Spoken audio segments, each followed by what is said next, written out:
Coming to you live from the Built Ford Tough Studio. Boomer Esiason and Greg Giannotti. It's Boomer and Gio on the Fan. Simulcast across the country on CBS Sports Network and wherever you are on the free Odyssey app.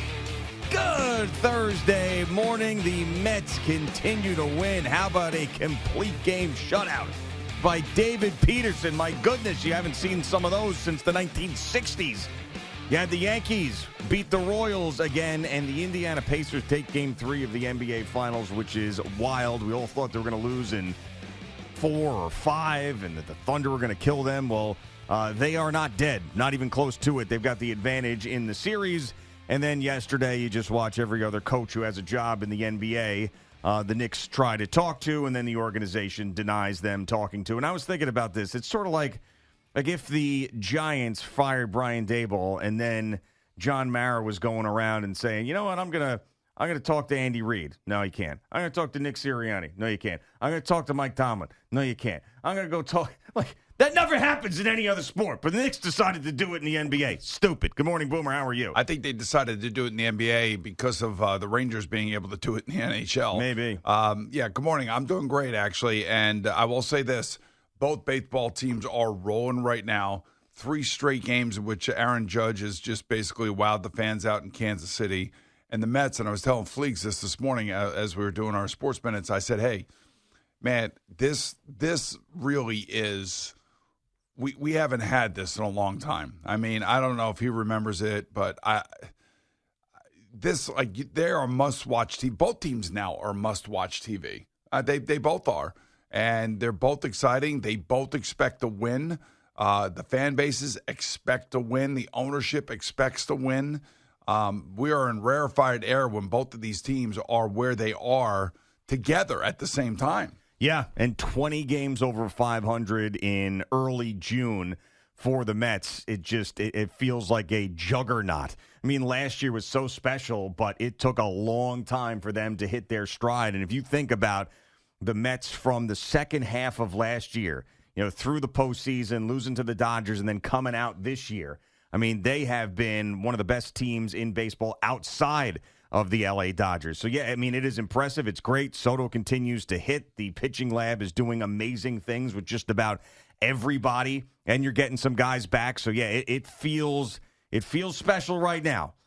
We used to talk about June swoons when the Mets would not be as good as this. Right now, this is a full push to get a lead in that division that's going to be very, very hard for the Phillies to overcome. And again, it's both teams. It's both the Yankees and the Mets. And, Juan Soto's, coming on now, and all of a sudden, they get 2 home runs from Nimmo last night. They get the complete game from David Peterson. Throws about 105 pitches. He doesn't walk anybody. Gave up, I think, 6 hits and basically was in control of the game. It's nice to see him actually build off of what happened last year. He was injured early on in his career and just never really found his groove. But I have to say, like, if I wanted to put, like, where David Peterson's career is right now, it is at its highest point. He is that's how good he has been for the Mets this year, and it's great to see. It's actually really great to see. As a matter of fact, you and I did see him last year at the Nationals game. Yeah. That Randy got hit in the ass with the ball. That's right. And he pitched great that day. He did. And I remember being very impressed with him that day, and he was not in the previous couple of starts going into that game. He was not good. And I remember us saying, Peterson's on the mound. And he went out there, and he was awesome. He may be at the, I don't know, he could be better than this, but I would say up to this point, this is the best he's ever been as a Major League Baseball player, which is which is great to see, which is what you want to see. And I think you can count on him now. I feel like you can. You feel like when he's on the mound, they're going to win. And the way that they're playing now, the exciting atmosphere at Citi Field, I think, is exactly what Steve Cohen was praying for, trying to somehow get the magic that they had at the second half of last year into the playoffs, to get that going at the beginning of the season, as you just pointed out. It's awesome. And as a Met fan, it's much, like I said, you're either going to the game or you're watching the game on TV if you can find it. Yeah, I mean, and there's more people that are confident that this is going to continue than ever before. I mean, I always go back and I remember what Steve Cohen said in the postseason in one of the celebrations with the champagne going everywhere. And he said, I want to change the negative perception of the Mets fan. And that has happened to a certain degree. Not completely there, because you got to win a championship and you got to get there and do that for the first time since 1986. But I used to hear when the Mets were going good, just wait, something's going to happen. There's going to be this, there's going to be that. Well, that's the Frank the Tank attitude. Right. But he sent an apology to Stevie Cohen. Right. So I think that probably 99% of the fan base now is, just like you said, expecting to win the division. They're the best team in the division. All of those things that Steve Cohen wanted, he's got. And they're showing up, and they're paying to go to the games in June, which is an issue that they had last year with attendance. So it's all. I mean, look at this. I mean, the place is packed. That's right, and there's political will. So Metropolitan Park is coming, and that's going to be the ultimate crown for him. Well, I guess the ultimate crown would be a World Series if he can get it. But even having just people coming to the games, it's must see. The passion is back.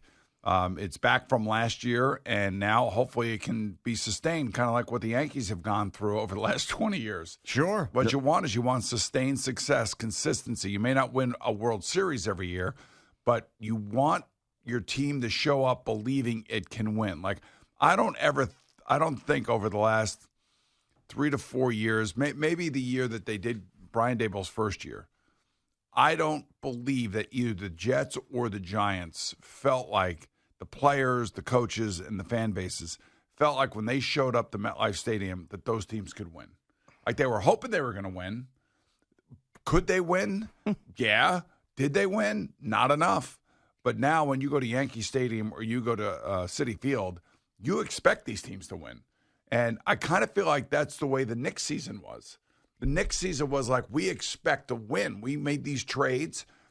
We have stability. We finally got a great point guard. We expect to win. Now, they didn't win against the best teams in the league. We all know that because we chronicled that throughout the year. But when you knock off the defending champions, I think you are actually living up to what the expectations were at the beginning of the season. And if they don't change the coach, and we're sitting here now watching Indiana doing what they're doing, we're thinking next year with a tweak here and a tweak there, we could be where Indiana is right now. But lo and behold, we can't find a damn coach now. Yeah, and people will say when you lose to the champion, this is a take that I disagree with. When you lose to the champion, it makes you feel better because they were the best team. And I don't believe that at all, because now what I'm looking at is a Knicks team that could have won that series against Indiana and probably would have if they didn't blow the game one lead.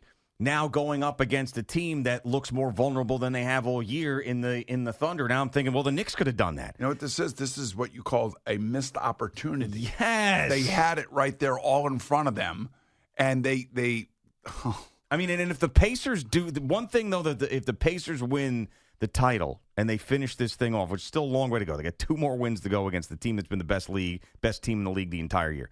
But that makes the Tibbs firing look even worse, because you're talking about a team in the Indiana Pacers that just won an NBA title and then went through – they haven't done it yet. They went through Oklahoma City, and then you were that close to beating them, and then you fire your coach. It's going to seem even more nuts. Well, now, we all think this whole thing is idiotic. But it's going to look even worse. There is there are some people who were advocating for the firing of Tibbs for whatever reason. But, I mean, the far majority of Knicks fans that I talk to, that I run into, whether it be on Monday or yesterday or wherever I go, all anybody says, why did they fire him, and who are they replacing him with? Well, even the people that were okay with it and said, hey, maybe it was time, are now saying, at least from what I'm hearing, and a guy like even Brandon Tierney yesterday when I was listening to BT and Sal, it's like now the way that this search has gone, I feel differently about him being fired. Like, I kind of agreed with it, is what he was saying. I never agreed with it. But now it's like you absolutely have no idea who's going to be the coach. And, I mean, it is truly laughable. And now, once again, after going to the Eastern Conference Finals and having the best season that they'd had in 25 years, everybody's laughing at the Knicks again. It's amazing because all these tweets go out and everybody starts laughing at them. the Knicks reached out to Quinn Snyder and were denied by the Atlanta Hawks. The Knicks reached out to Jason Kidd, were denied by the Dallas Mavericks. The Knicks reached out to the Rockets. Ime Udoka were denied by the. It's just every day it's another one of these things. You're like, what exactly are you doing? And that's why I used that analogy before. Imagine if a team in the NFL were going about their coaching search in the way that the Knicks are going about theirs, where they fire their coach after getting to an AFC or NFC championship game, and then to try to replace him, they just go to every good coach in the NFL and ask if they could take him. Wasn't there a discussion last year after Rob Saleh was fired that there was a potential that maybe they could get Mike Tomlin? Yes, yeah. Because people in Pittsburgh were some people. Who are these people? I have no idea. People were talking about how maybe Mike Tomlin's time has run out in Pittsburgh. Sure. Which I kind of agreed with, that maybe a new voice there because things had grown a little bit stale. But yeah, it never even came close to. Yeah, happening. But that's what that that discussion point was made last year. Mm-hmm. And this is like the Knicks have tried to do this 7 different ways now. Yeah. And that was a place that you could make a case that things had gotten stale because, they hadn't won a playoff game in a very long time. They're sort of spinning their wheels even though they had winning seasons. Like where you could kind of make a case for like one guy in maybe Steve Kerr in that situation.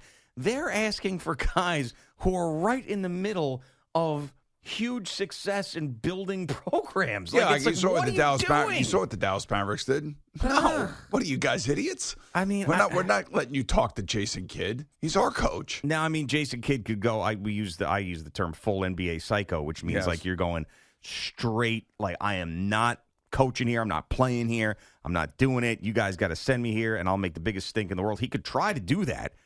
But to me, if I'm the new owners of the Dallas Mavericks, what I do to stop any of that, give them a big fat contract extension, say we need stability after everything that happened after the Luka trade. We are now through that because we got Cooper Flagg coming here, and we can't lose you. So here's an extra $5 million a year on top of it. We got the money. We're casino people. You're staying here, and let's shut down this stupid Knicks talk. That's what I would do if I were them. I think he's got 2 years left in his contract. Yeah, just give him another 2 years. I don't know. This whole thing with the Knicks is crazy, but all I can tell you is that they got it right with the Mets right now. They got it right with the Yankees right now. They got all the pieces. They'll add at the trade deadline. Both teams will, and they're I'm not saying it's going to happen, but man, I'll tell you what. If we get a Subway Series with these two teams, it would be amazing. I was waiting for you to say it. It's June 12th, a little early to say it, but I was waiting for it. You were trending in that direction. It would be amazing because you and I have sat here for years and years, this time of year, really with nothing to talk about. I don't want to talk about whip, war, and flump and everything else. And and OPS and all this other nonsense. You just want to watch games and you want your team to win. But now all of a sudden, it's become a real thing. The teams are legit, man. They are legit at the top of their respective leagues. Yeah, we have seen a lot of losing around here recently, and New York sports has been behind places like Philadelphia and Boston, and it's just been not great. But right now we had one team knocking on the door at the Knicks. You had a team in the Yankees who made it to the World Series knocking at the door last year, a team in the Mets who lost to the Dodgers in 6 in the NLCS knocking at the door, and both these teams came back and are in first place now. So this is right now the closest that we have been to a championship in this town with the teams that we have. And think about all the injuries both of these teams have had to withstand, mostly within the pitching ranks. But I don't know what's going to happen when Giancarlo Stanton comes back. I don't know if he becomes like an anchor in the middle of that lineup. And when I mean anchor, I mean bad. Bad, like just like a dragging you down, like a strikeout machine. Yeah. Like there's so stopping much. You. Like you watch these reactions in the dugout after these home runs, and you look at these players and you look at their faces. You want to talk about body language? Everybody's talking about Juan Soto and his body language, and he's the last guy out in the field and all this other crap. Winning cures all of that. It's the deodorant of champions. Damn right. You remember that? How could I ever forget that winning is the deodorant of champions? You got deodorized on Tuesday. Or that what you Monday. It wanna was call it? actually Monday. You won your money back on Monday. Oh, yes, with Doug Wells. Yes, I did. Yeah, that was the deodorant. But now you know what I'm talking about. You felt good. You felt like you smelled like a winner. Oh, yeah, and I went into the next day with supreme confidence and probably played better than I ever had at that place. So it was like, you're right. You know what? Now I wasn't quite following you. Yes. Now that you put it in my world, I completely understand what you're saying. I expected to do well the next day after I got over that hump. You got over the hump, all right. And by the way, U.S. Open starts this morning. And I was looking to see where James Nicklaus is starting. Yeah. He's in the third to last starting group. Oh, okay. So they didn't start till like 2:15 or something. Yeah, waiting around. Sit around. Day. That sucks. Yeah. Yeah, you don't get you got like Bryson. He's got a group going around 7:15, 7:20. You got a couple of guys teeing off in the 7 o'clock hour that are Would you that rather are worth play? watching. I think I'd rather play in the morning myself, right? At day one. Yeah. Like I want to get out there and get it over with day one.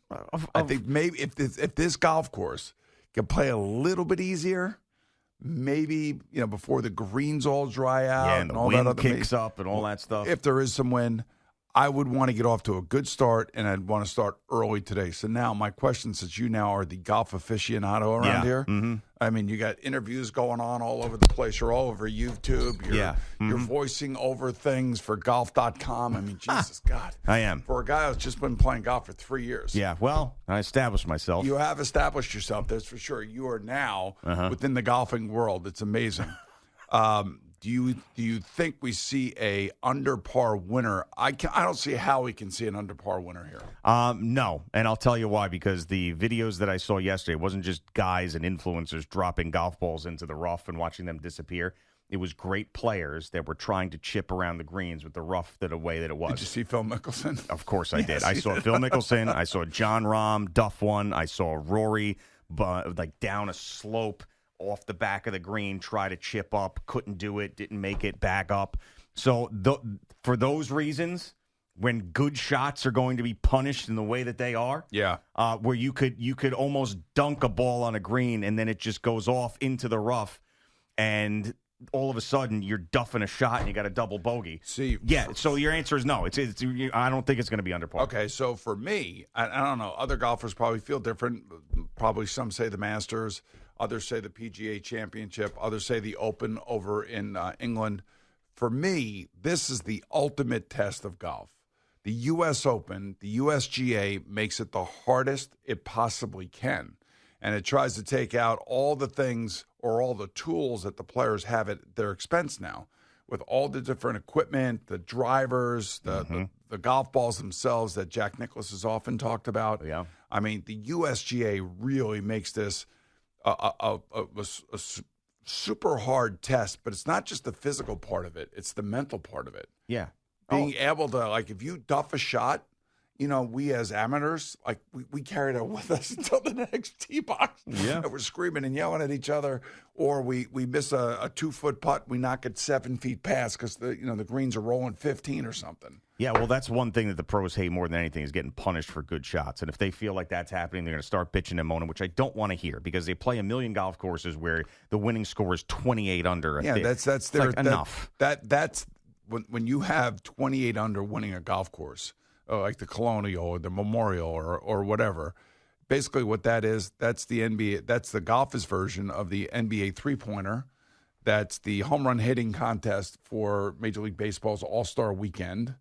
It's like a skills contest. Yeah, it's not even really a golf tournament as much as a skills contest. Right. So, I mean, everybody, for the most part, morning and afternoon different, but the most part, same conditions. And you got to go out there and you got to be great. And the winner was going to be great. And I think the last time they were there in 2016, it was Dustin Johnson who won 4 under. I don't think you're seeing a 4 under in this one. And Oakmont and Shinnecock, known to be 2 of the toughest U.S. Open venues. And we're going to see carnage, I think. I hope, at least. I think it's going to be a lot of fun. I think as a golf fan, that's exactly what I want to see. Yeah, for once. Not all the time. No, just occasionally. We don't get it all the time. Right, just occasionally you want to see these guys actually have a little bit of a tough time. All right, Boomer and Gio on the Fan and CBS Sports Network, just getting started on this Thursday morning. We'll get all the great baseball sound from Jerry coming up in a couple of minutes.